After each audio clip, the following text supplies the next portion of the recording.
मयत गायीच्या शवविच्छेदनासाठी 400 रुपयांची लाच घेताना विसरवाडीतील पशुवैद्यकीय अधिकारी एसीबीच्या जाळ्यात। मयत गायीच्या विम्यासाठी आवश्यक शवविच्छेदन करण्याच्या बदल्यात 400 रुपयांची लाच स्वीकारणाऱ्या विसरवाडी येथील पशुवैद्यकीय अधिकाऱ्यास लाचलुचपत प्रतिबंधक विभागाच्या एसीबी पथकाने रंगेहात अटक केली।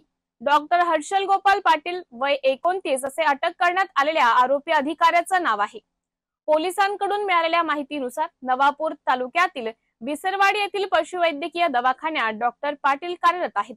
एका तक्रारदाराची गाय मृत झाल्यानंतर विमा मिळवण्यासाठी शवविच्छेदन आवश्यक होते। त्यासाठी डॉक्टर पाटील यांनी 400 रुपयांची लाच मागितली। तडजोडी अंती 300 रुपयानंतर व्यवहार ठरला आणि 15 एप्रिल रोजी गुगल पे द्वारे ही रक्कम पंचासक्षम स्वीकारण्यात आली।